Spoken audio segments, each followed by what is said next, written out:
Hi everybody, how are you? It's Mike Andrew, once again providing a short video with practical insights as it applies to business and leadership. I think I'll do something a little bit different today and talk about leadership built on the lessons I've learned over the last 13 years as an American expat in the Middle East, and what I've learned about the leadership lessons we can all learn from the Prophet Mohammed of the Muslim faith, and how it's closely related to the lessons from Jesus from the Christian faith. Christianity and the Muslim faith are so closely related. I wish more people in the world would understand that. But this is what I've learned over the years. So I want to talk about 3 leadership lessons from the Prophet Muhammad. Humility, consultative approach, or the shura, as the Muslims would say, and moral character. So humility, the opposite of arrogance. And arrogance is one of the proven derailers in corporate life. But humility, we sometimes call that the X factor in leadership.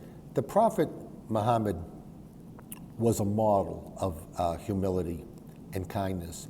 His focus on humility was unwavering. There are many, many stories in their hadith, their lessons in the Quran, about the Prophet demonstrating leadership. He was kind and humble to everybody, no matter what their status in life was.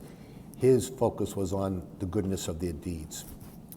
Jesus was known to wash the feet of the poorest of the poor. There's a story in Matthew in the New Testament, chapter 18, where his disciples asked him, who is the greatest in the kingdom of heaven? And at that point, Jesus called over a little child and said, whoever shall humble himself as this little child is the same as the greatest in the kingdom of heaven.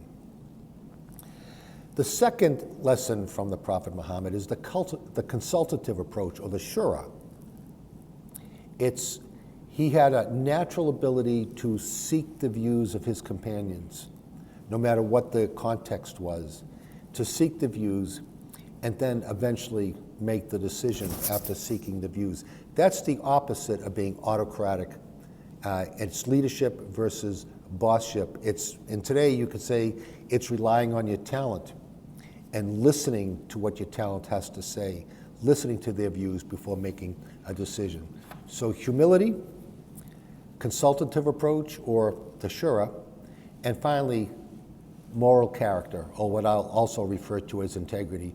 To me, everything begins with character and integrity. The whole Quran, the whole hadith, their teachings is all about day-to-day moral character. It's about kindness.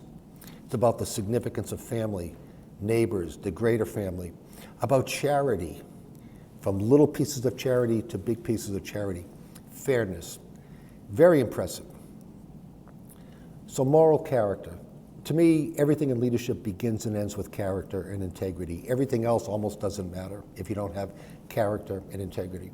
There's a book called The Greatest Leader He Ever Saw. And in the book, there's a quote that says, integrity, humility, and treating people with dignity are the foundations of character-based leaders.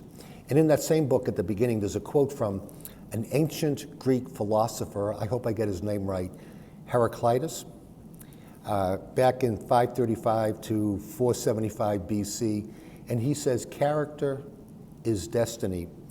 And I'm told what he meant by that is that one's future or one's destiny is determined by one's own inner character. That's where leadership comes in. So the lessons from the Prophet Muhammad, also related to Christianity: humility, consultative approach, or the shura, and moral character and integrity. What 3 great fundamental leadership lessons to share with you today. Thank you for listening, and we'll see you next time.